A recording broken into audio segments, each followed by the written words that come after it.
So it seems like we're at the beginning of something that's going to be long and drawn out.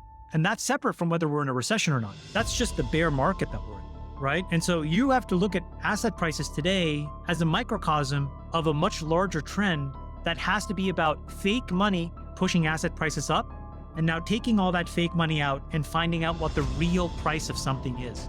And I just don't think that takes 6 months. So for all the people that were, fingers crossed, hoping that this would be the end of it, Fed raises 75, we're done with this, they're going to raise 75 more. I just think that's not how it's probably going to be. It's going to take, 24, 36 months. That may mean the bottom doesn't happen for another 18 months.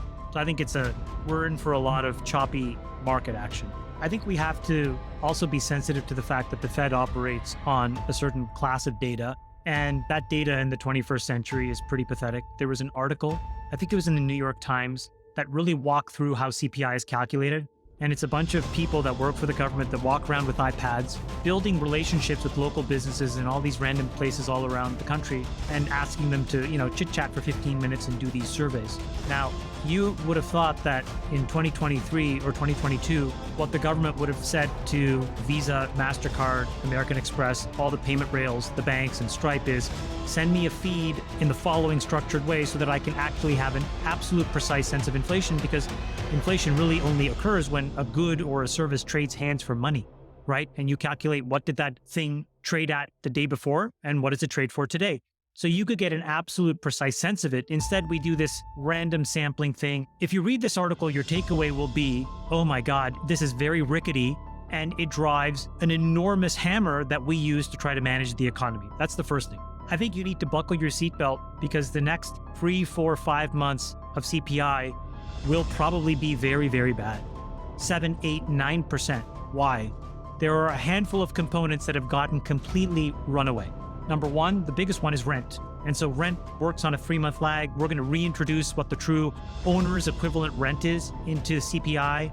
So we can already forecast that CPI going up.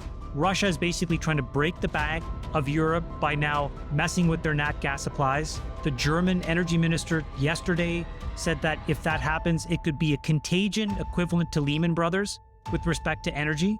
When you play all of these things out, what you have is, unfortunately, rampant runaway costs that really have no mechanism to get back in check in the absence of some real governmental changes, the policy on this Ukraine-Russia war, how we intend to sort of work or cooperate or fight with China.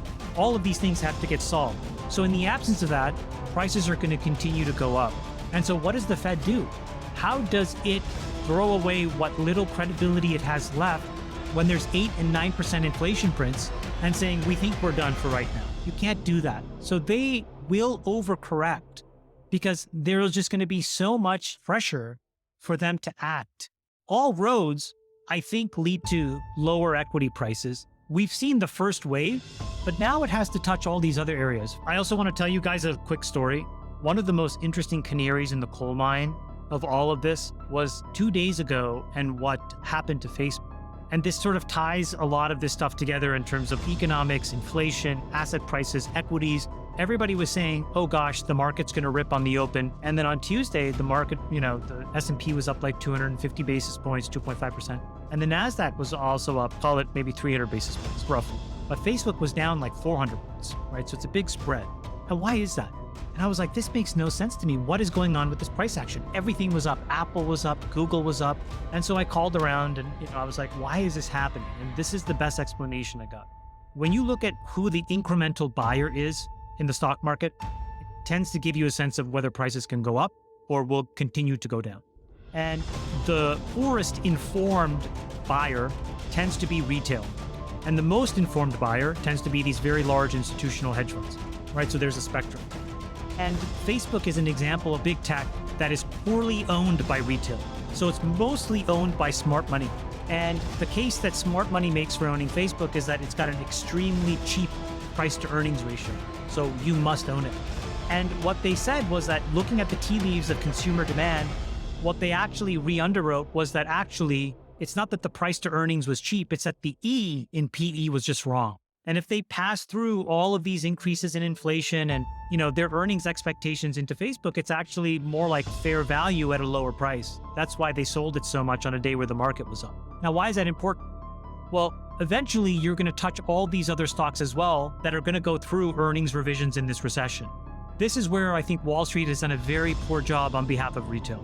If you look at the average estimates of earnings, you will be shocked to hear that Wall Street actually has this year being record earnings, next year earnings continuing to go up. How is that even possible? How do you see earnings continuing to go up into these prints like this when you cannot pass through 80, 90% increases in energy and COGS? And you have to sell fewer things because there'll be fewer people with jobs to buy things.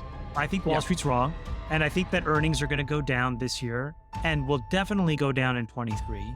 And so I think what probably happens is the entire world of equities needs to get repriced at a lower price.